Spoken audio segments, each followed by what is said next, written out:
Assalamualaikum warahmatullahi wabarakatuh.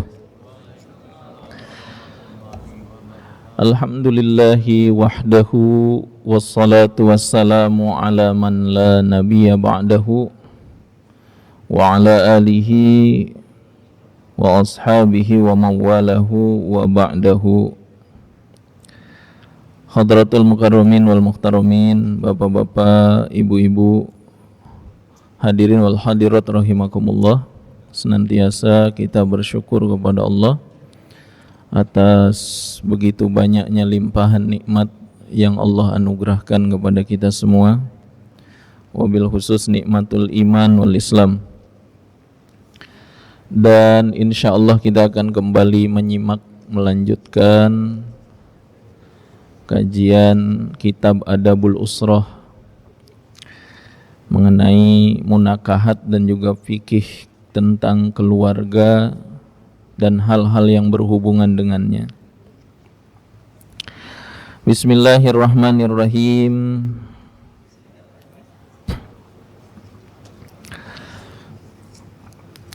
Wa qad iqtadat al-hikmatu rabbaniyatu baqa'an nasli li islahil ardi wa iqamati syariati wa ma'lumun anna an-nasla as-saliha la yabqa illa bizzawazi alladhi yatahaqqaqu bihi at-tahalli bil afaf fahuwa min ajalli wasailil fadaili wal kamali wal mar'atu la tatahammalu masyaqqal a'mali wal ajzu fiha mashhudun fazawaju yasilu du'fuha biquwwatin wa yuhayyi'aha li an takuna ra'isatan ailatan aulian takuna ra'isata ailatin wa mudabbirata mamlakatin fi rahatin wa sa'adatin wa hana'in li anna zawja yakfiha matalibal hayati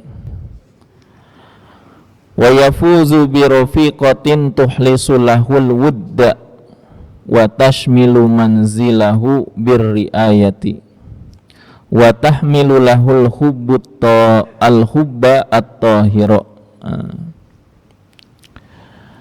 Jadi termasuk hikmah rabbaniyah yang didapatkan dengan menikah adalah baqaun nasli li islahil ardi, berkelanjutannya keturunan yang solih. Untuk apa? Li islahil ardi, untuk kebaikan bumi. Maksudnya ketika manusia itu berada dalam keadaan baik, keadaan solih, menurunkan keturunan-keturunan yang solih, maka keadaan dunia itu juga akan baik. Jadi ketika hari ini kita berpikir ingin memperbaiki segala macam bentuk keadaan yang hari ini terjadi, masalah ekonomi, masalah ini, masalah itu, macam-macam, yang pertama harus diperbaiki adalah manusianya. Ya. Jadi keimanan, kualitas keimanan, kualitas kesolihan, kualitas ketakwaan manusia itulah yang harus diperbaiki. Karena apabila manusianya baik, ya, manusia yang soleh, maka akan mengeluarkan amal-amal yang soleh. Ya. Dari amal yang soleh ini akan membuahkan kebaikan-kebaikan. Sehingga iman itu diibaratkan seperti akar, ya, dalam tumbuhan. Sebut masalu kalimatin, ya, permisalan kalimah, ya, yang baik, ya, adalah masalu kalimatin thayyibatin kasyajaratin thayyibatin asluha sabitu wa far'uha fis sama tu'ti ukulaha kullahinin bi'izni rabbiha wa yadribullahul amsala linnas la'allahum yatafakkarun. Masalu kalimatin thayyibatin, perumpamaan kalimah thayyibah yang menjadi pokok keimanan, itu dimisalkan seperti syajaratin thayyibatin, pohon yang baik. Makanya pohon itu bisa nantinya tumbuh dengan subur, dedaunannya subur, ranting-rantingnya subur, menghasilkan buah-buah yang baik, diawali dari akarnya, ya. Kasyajaratin thayyibatin asluha, akarnya, asluha sabit, akarnya itu menghujam, ya. Asluha sabitun wa far'uha fis sama, ya. Kemudian cabang-cabangannya itu menjulang ke langit. Nah, maksudnya itu tumbuh dengan baik. Akarnya baik, batangnya baik, ya. Kemudian ranting-rantingnya baik, daun-daunnya lebat, maka akan tu'ti ukulaha kullahinin bi'izni rabbiha, akan mengeluarkan buah-buahan yang baik. Maka diawali dari apa? Dari keimanan, ya. Pondasi dasarnya dikuatkan, keimanannya kepada Allah dikuatkan, maka nanti akan hasil, ya, daun-daun yang bagus, daun-daun yang rindang. Diibaratkan itu seperti, ya, iman yang baik akan menghasilkan ibadah yang baik. Nah, kemudian nanti muamalahnya baik, ya, berdagangnya benar, cara, ya, muamalah apapun itu, hutang piutang, sewa menyewa, mengupahi, akad gadai, akad apapun dalam muamalah adalah kebaikan, ya. Contoh misalkan disebutkan rahimahullahu imro'an sam'an idza ba'a samhan idza ishtara samhan idza qada samhan idza qtada. Allah itu akan merahmati seseorang yang gampang di dalam menjual, gampang di dalam membeli. Maksudnya mudah dalam berjual beli. Menjual sesuatu sudah ada lebihnya, sudah jual. Tidak ingin cari untung yang besar terus. Nah, begitu juga ketika membeli juga sama, ya. Kita beli jeruk, ya, nyobain dulu satu, nyobain lagi, belinya cuma sekilo. Nah, padahal untung jeruk 1 kilo itu paling berapa? Nah, belinya sekilo, nyobainnya 2. Nah, mau nggak dikasih gimana, ya kan? Nah, padahal kita tuh harus tadi, ya, lihat ini orang jualan, ya, jualan itu untungnya paling 1.000, 2.000, 3.000. Nah, kita harus tadi nggak usah ditawarkan 10.000, nawarnya 2.000. Nah, ya, nah, itu. Jadi samahah, punya sifat itu gampang, ya, dalam transaksi. dan juga jangan mengambil manfaat. Nah, ini kadang kan ada orang punya tetangga jualan di pasar, orangnya baik, maka kita jangan memanfaatkan kebaikannya. Nah, jadi kalau beli ya berapa harganya itu yang kita bayar. Jangan ini nih kalau saya ke warungnya si fulan atau ke tokonya si fulan, pasti nanti dikasih tambah ini. Ya. Udah gitu minta dikorting. Ya. Apalagi misalkan kita orang yang memiliki pengaruh, ya, jangan sampai pengaruh, kemasyhuran, jabatan, titel menyebabkan kita memanfaatkan itu semua. Ustadz misalkan ada jamaahnya jual bakso, punya warung bakso misalkan, ya yang tertera di situ kita pesan harganya 15.000, bayar 15.000. Jangan kita datang ke situ karena apa? Wah, ini kalau saya beli di situ pasti digratisin.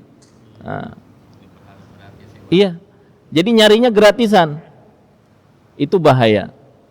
Jadi kalau kita membeli, ya harganya sekian ya bayar sekian.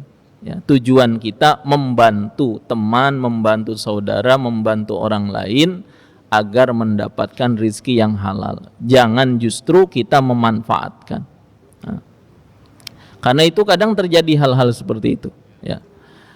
Makanya baiknya iman akan mendorong seseorang itu dalam baik dalam apanya?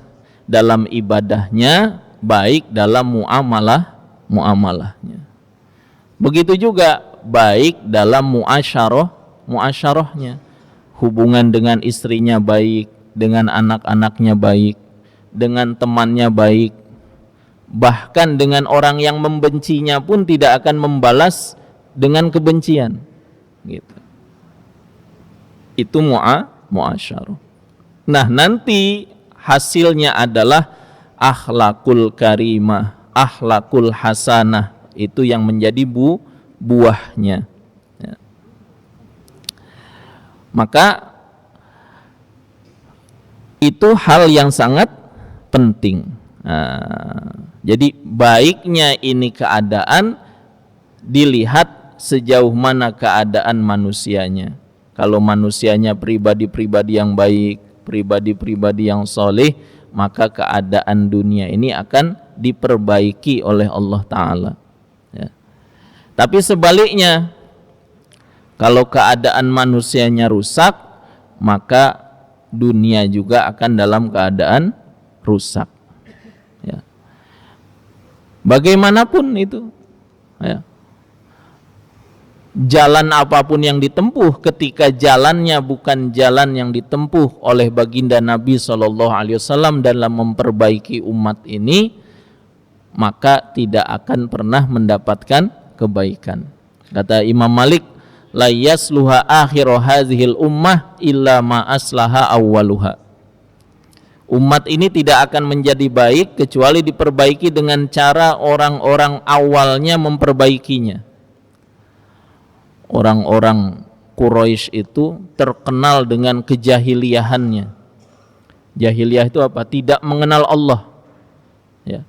Mensekutukan Allah dengan segala sesuatu.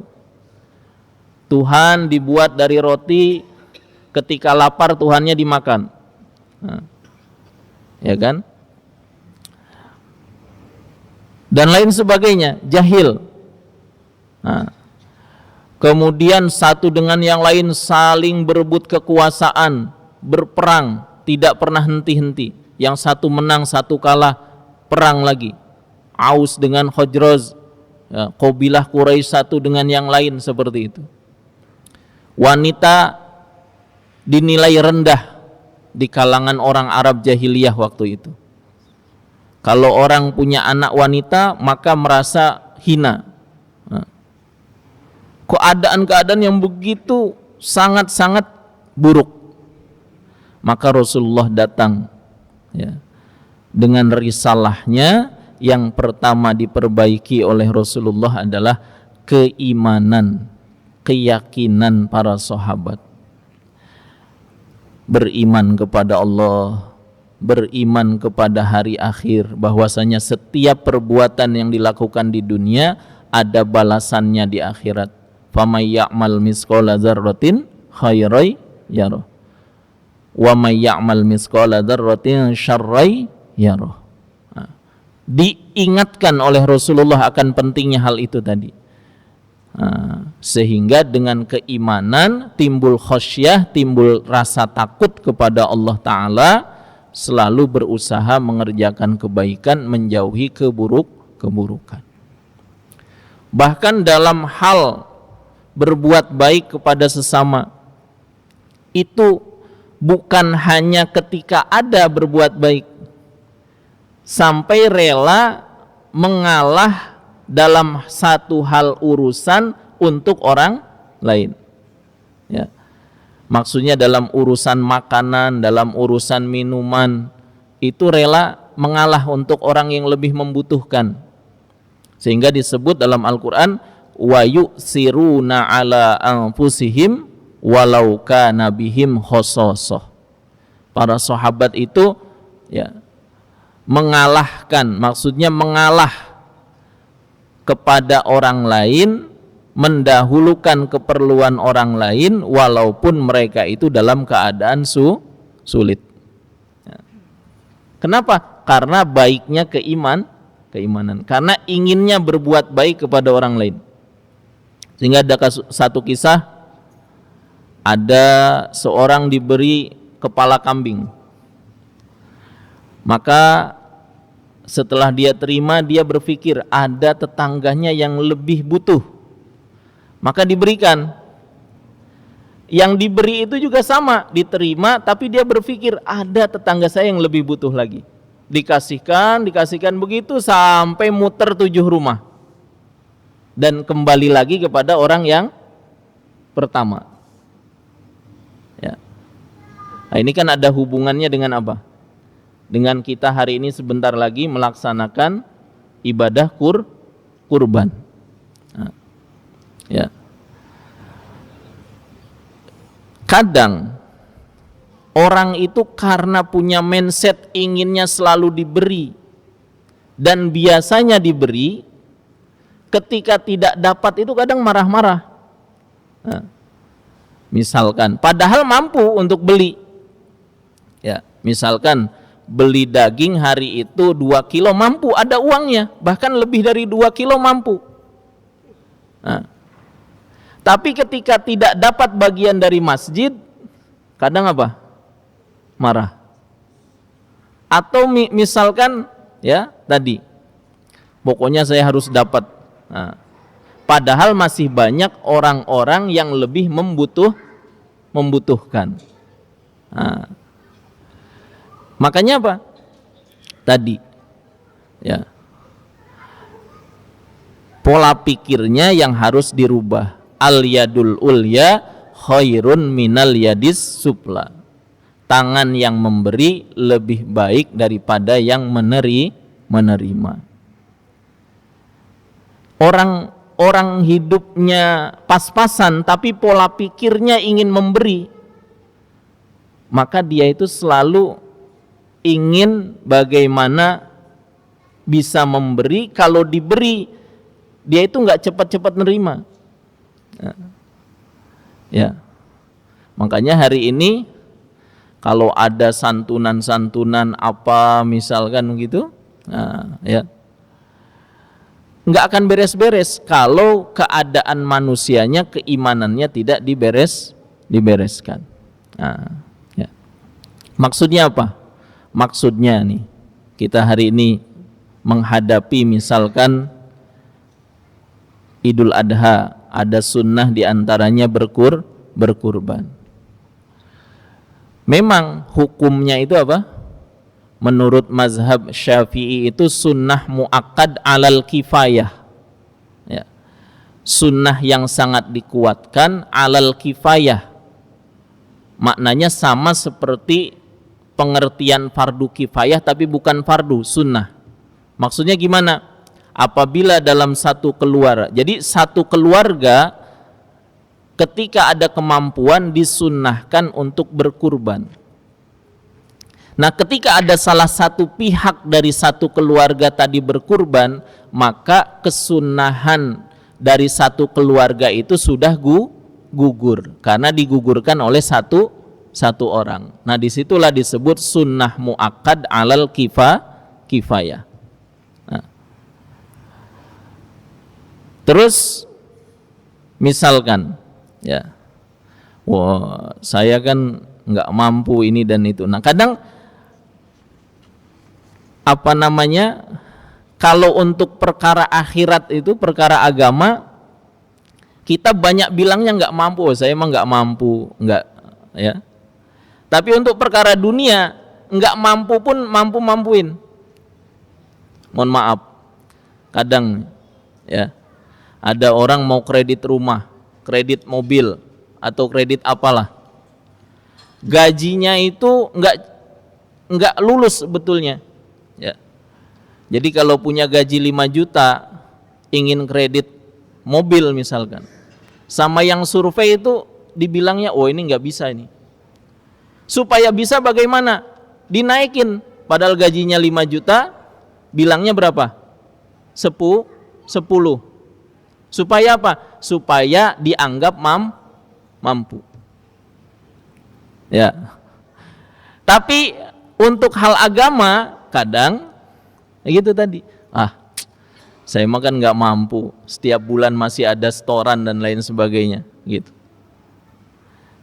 Padahal sebetulnya kalau kita mau berusaha, insya Allah Allah akan berikan jalan keluar. Insya Allah Allah akan berikan kemampuan. Misalkan tahun ini belum bisa nih, ya, walaupun hukumnya sunnah, tapi ini sesuatu yang menjadikan satu barometer ketakwaan seseorang.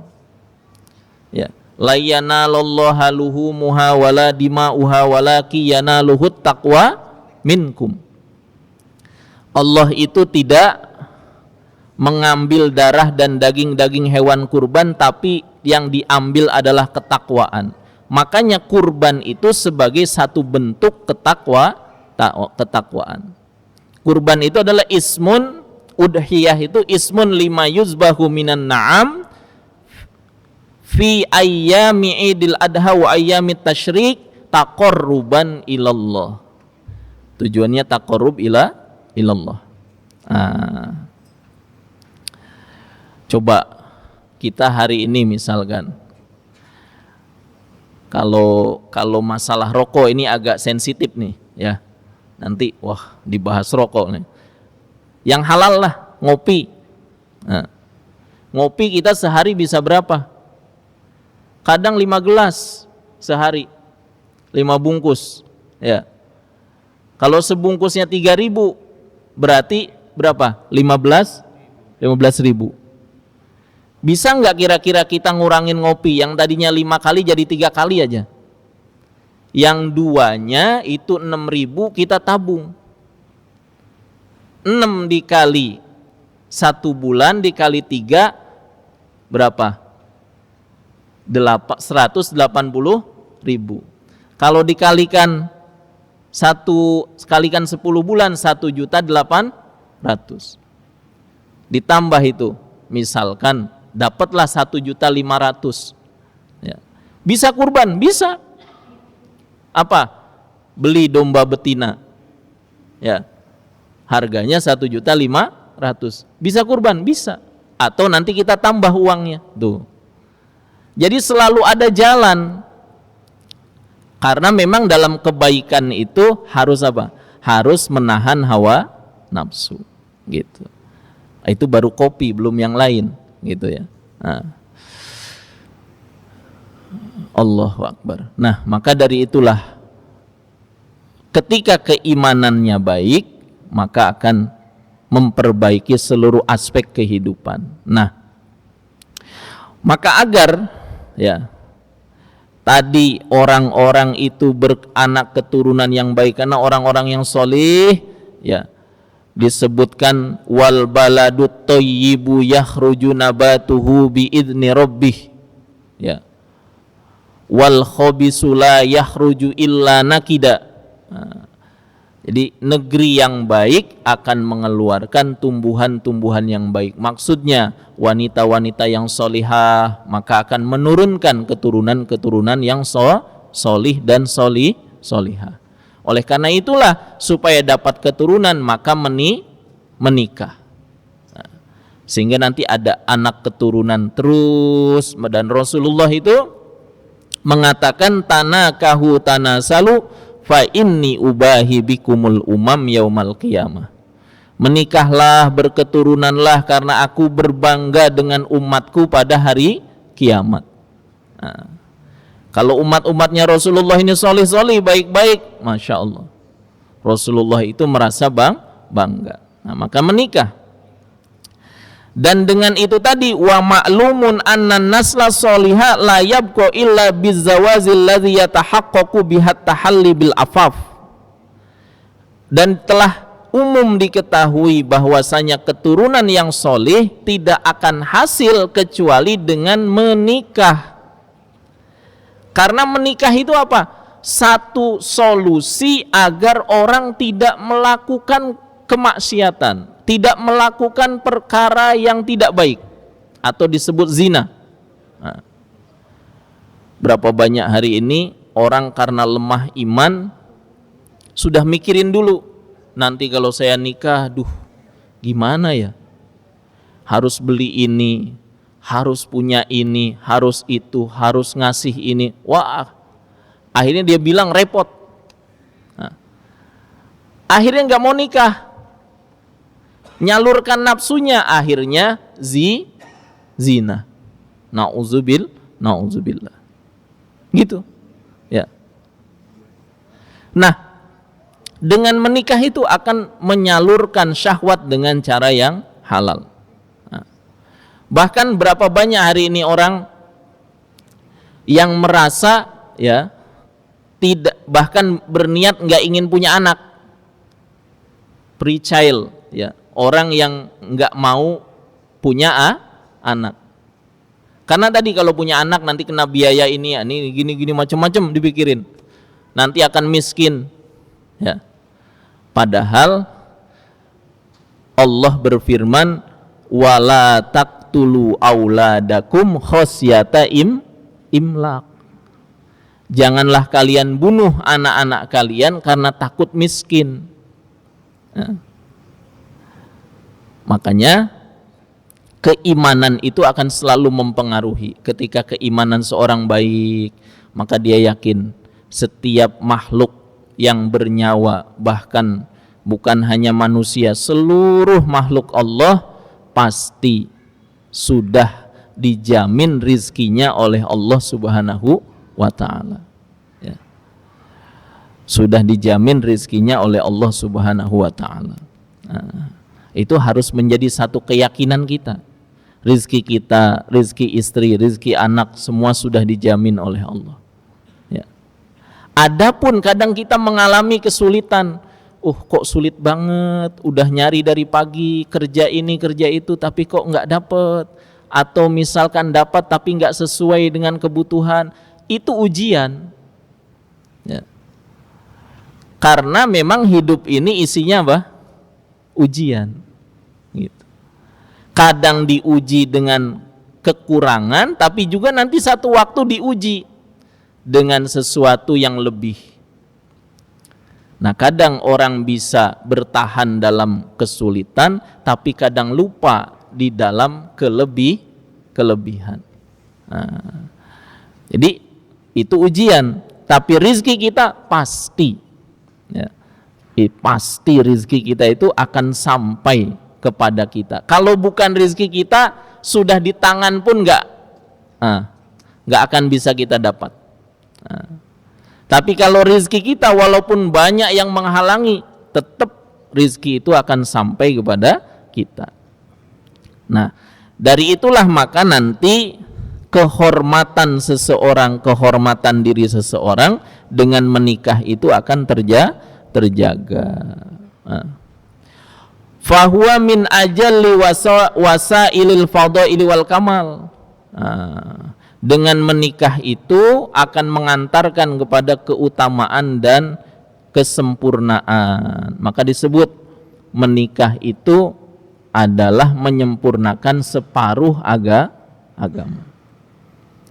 Ada amal yang ketika belum menikah tidak bisa dikerjakan kecuali ketika sudah menikah.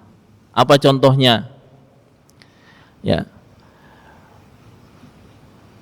Orang yang bangun di waktu malam, kemudian ia summa aiqadha man qoma fil lail summa aiqadha ahlahu wa yazkurunallaha ta'ala.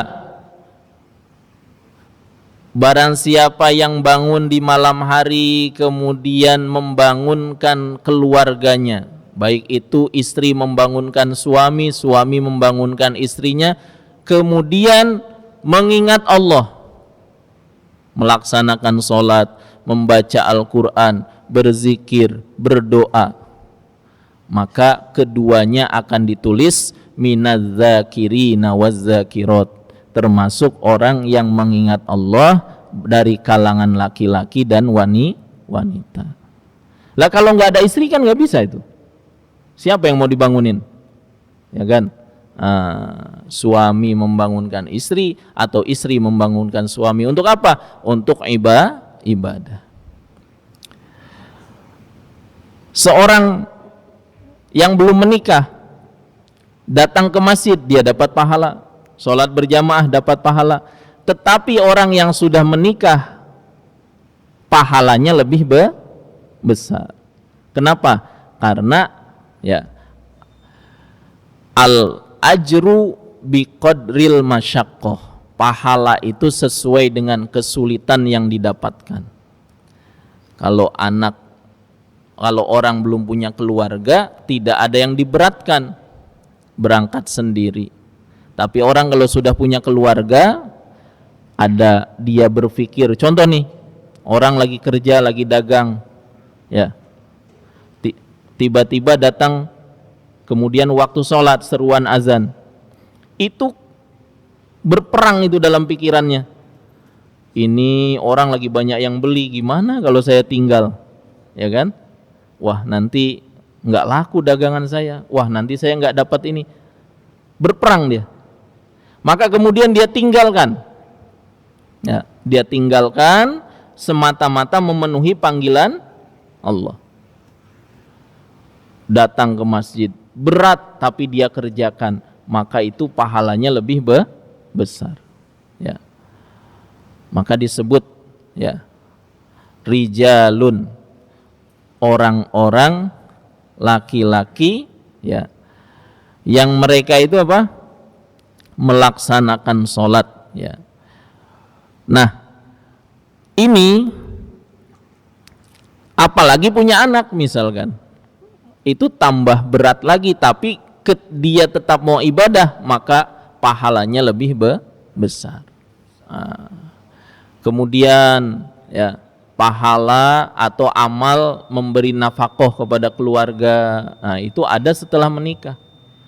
Jadi setelah menikah itu ada amal-amal yang bisa menyempurnakan agama. Ya. Ya. Wal mar'atu la tatahammalu masyaqqal a'mal, dan dengan menikah wanita itu tidak terlalu berat menanggung pekerjaan-pekerjaan. Wal ajzu fiha masyhud. Nah, makanya di sini satu tanggung jawab kita sebagai suami. Kalau kita sebagai suami ya, bagaimanapun jangan sampai, kalaulah sekarang misalkan masih ada yang istrinya bekerja, tapi kita sebagai suami jangan kemudian sudahlah biarin istri saya yang kerja, saya duduk-duduk aja di rumah. Wah, ini bahaya ya. Jadi udah istrinya suruh kerja, suaminya di rumah aja, ini bahaya. Jadi kemuliaan kita sebagai seorang laki-laki tadi, secapek apapun, sesusah apapun, apapun pekerjaan yang penting halal, kerjakan. Walaupun muka harus hitam kena sinar matahari, pundak capek misalkan karena bekerja, itu adalah wibawanya laki-laki. Ya. Jadi penting, ya, jangan sampai kemudian akhirnya ya tadi, ya, wanita yang kerja, suaminya di rumah. Nah, itu wibawa kita turun, jatuh jauh. Nah, sehingga akhirnya istri tidak taat lagi kepada suami. Nah, maka laki-laki itu harus gagah, ya. Laki-laki itu harus punya iffah, punya wibawa. Nah, jadi semaksimal mungkin cukup suami yang bekerja, istri di rumah untuk apa? Mendidik anak-anak untuk menjadi anak-anak yang solih dan solihah. Nah, itu. Ya. Nah, itu dengan menikah akan didapatkan. Sekarang ini ada lagi wanita berpikir, saya kalau nggak kerja nggak bisa gimana-gimana. Nah, ya. Akhirnya wanita apa? Bekerja. Akhirnya menyaingi suaminya. Nah, gitu. Padahal ya masing-masing punya tanggung jawab. Jadi suami itu punya kewajiban mencari dan memberi nafkah, istri punya kewajiban untuk tarbiyatul aulad dan tarbiyatul bait, ya. Menjaga rumah, menjaga anak-anak, menjaga kehormatan. Nah, ya. Jadi kerjasama. Nah, itu saja mungkin. Nah, jadi intinya apa? Dengan menikah, ya, itu akan mendatangkan keturunan-keturunan yang solih, keturunan-keturunan yang baik, ya. Karena apa? Diawali dengan menikah. Nah, tentunya itu semua nanti apa? Ada cara dan jalan yang ditempuh. Karena menikah itu bukan hanya sekedar ikatan pernikahan, tetapi adalah ibadah. Nah, adapun masalah-masalah nanti akan dibahas dalam kitab ini ada lagi, dan solusi-solusi yang bisa dikerjakan dari masalah tersebut, ya. Karena banyak hari ini laki-laki yang nggak mau menikah karena apa? Karena berpikir nafkah yang besar ini dan itu dan lain sebagainya, akhirnya tidak mau menikah. Wanita sudah nyaman dengan karirnya, akhirnya nggak mau menikah dan lain sebagainya. Nah, itu, ya.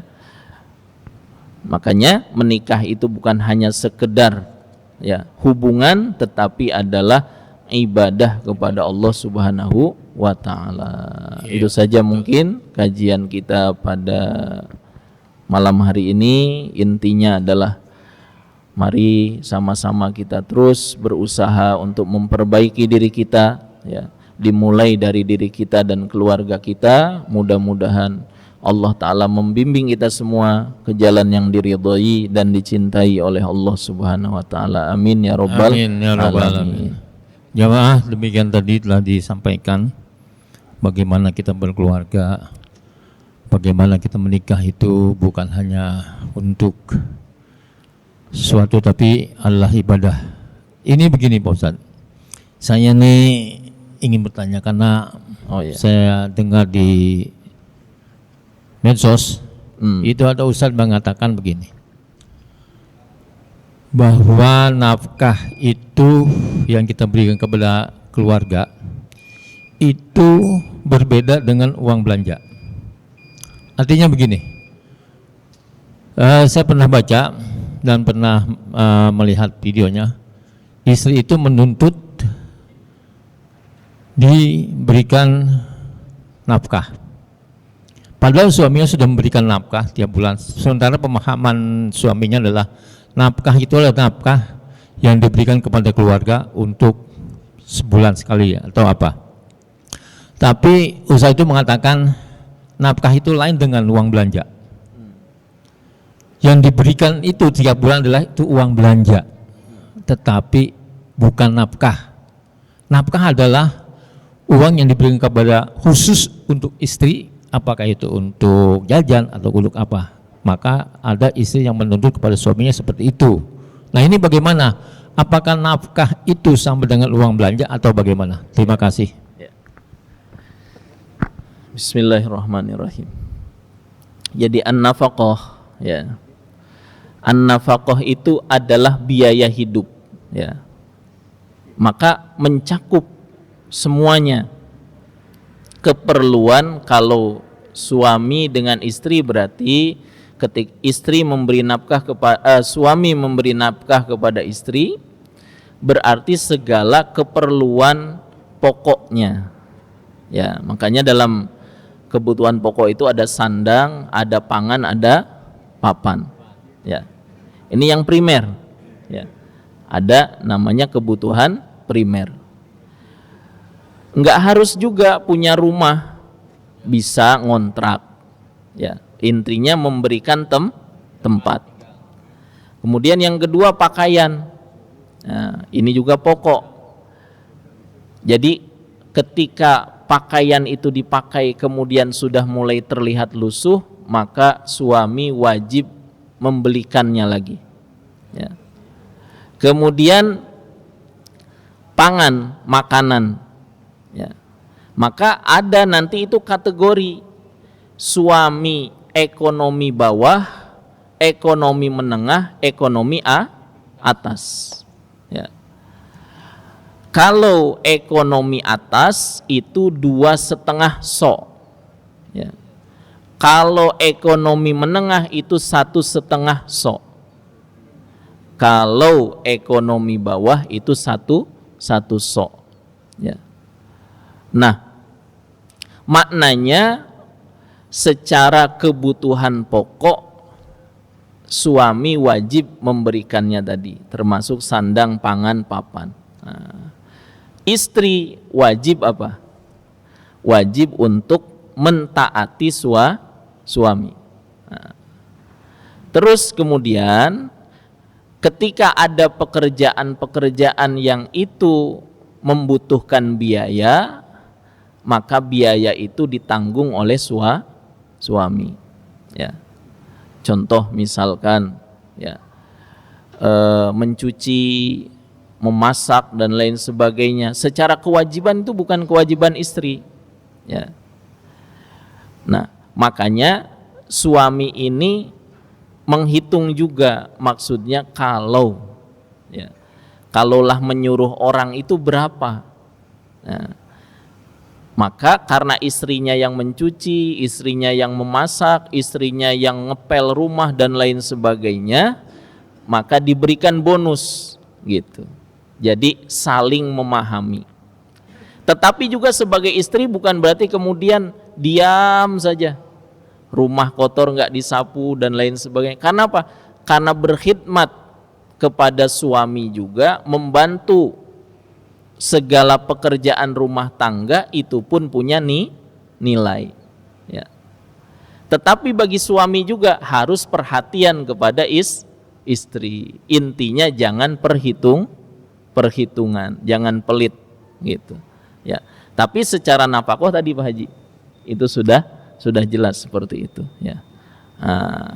Dan insya Allah nanti lagi kita akan jelaskan lagi insya Allah.